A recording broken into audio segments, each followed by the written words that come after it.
this. This is the Velour Bucket Hat from Russell Athletic. And so this hit and it went out just as fast because it was something new, right? But a lot of people right away when it got delivered was like, how do you decorate this, right?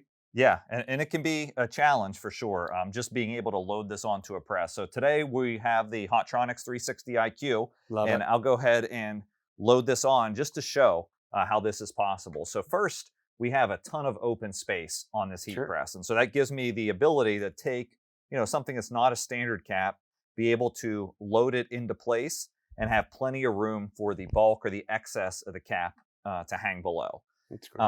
And I can feel the moisture coming off of this thing. So I'm just making sure it has good contact. It's nice and flush against the platen.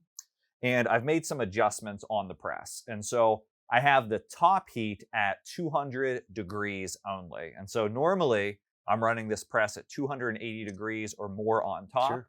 And 320 degrees on bottom. But because I'm worried about crushing or damaging or scorching this textured fabric, I'm going to run at a much lower top temperature. That's the first tip, is heat from beneath the surface where you're not going to risk damaging the pile or the texture of the fabric. Great. So full 320 degrees on the bottom, that's the benefit of a top-bottom heat press.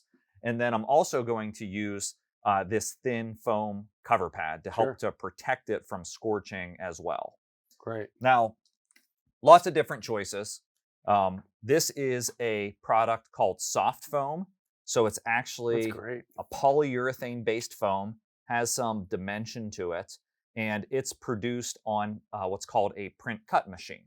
Wow. And so full color, as many colors as you want right in the logo, all possible. You notice I kind of stripped that from the carrier sheet that it arrives on. Yeah. Because I just want to be dealing with the soft foam. And it's under the heat. You can see it kind of curling up there, right? A little bit. So I'm going to position this onto the cap and apply a little bit of pressure with just my thumbs to try to warm and kind of melt that adhesive and try to get it to hold to the cap. That's all that strong heat coming from the bottom. Yeah, I have 320 degrees coming from the bottom, so I'm hoping it's enough to gel that adhesive to get it to hold, and it's not. So what do I do from there? So I'm going to take a piece of the thermo tape, and this is just a heat-resistant tape that I can use to hold the item flat.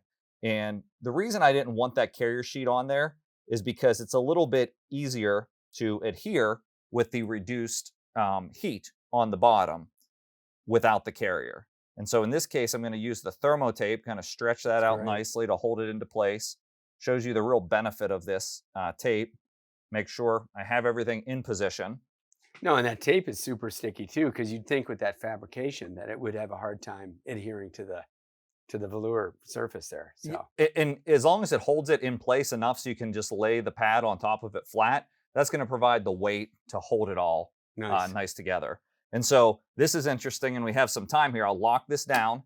Very, very light pressure. I'm actually at a 0 pressure on the control board right now, which basically means very low contact. Gotcha. Because otherwise we're going to crush that fabric. So very low heat on top, most of the heat from the bottom, very low contact, and I'm extending the dwell time. So rather than just running 30 seconds, what do you think I'm running? 60? 60 seconds, exactly. I've doubled it because I've reduced that top heat. That probably, because usually this machine, I always remember it kind of clicks, right? With the heavier patches and stuff. So yeah, and you'll notice when it goes to open up, the pressure is so light on this, it's just barely going to open up and then automatically release. And so one operator, certainly if you're doing a whole job of this, you're going to be running 2 to 3 machines per operator to get the most output out. Oh, great. So we got 8 seconds till blast off here. And here comes smooth. We're hoping, right? Yeah. Fingers crossed. I like it.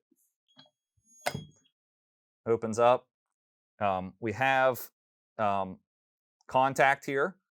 And so looks like it wasn't enough pressure to adhere it. So what I can see here is right away you can see the top edge lifting, right? I didn't get enough pressure. Yeah, but from my angle, you could see that pop right up. So. But on the bottom, it's good. Yeah. Right? Which means I didn't get enough pressure. I ran it a little bit too light.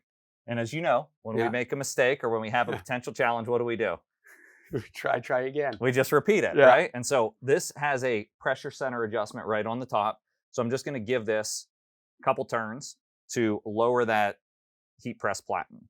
That's going to apply a lot more pressure, just making sure my pad's center, so I'm not going to damage the I guess you call that the bill of the cap, right? Yeah. Get it to have a lot more contact. I still don't think that's quite enough, so I'm going to just give it a little bit more, right? I don't want to overdo it. Sure. So trial and error, test. I always say, you're going to figure out this application in your business, or we're going to figure it out here together by watching these videos. Sure. And you're going to have the technique to do it accurately every time. Well, what's great is, like, I mean, this is like the first load in for a hat. So you take your time, you go step by step, and you've always been successful about, repeating. So, and if it's not successful, what do?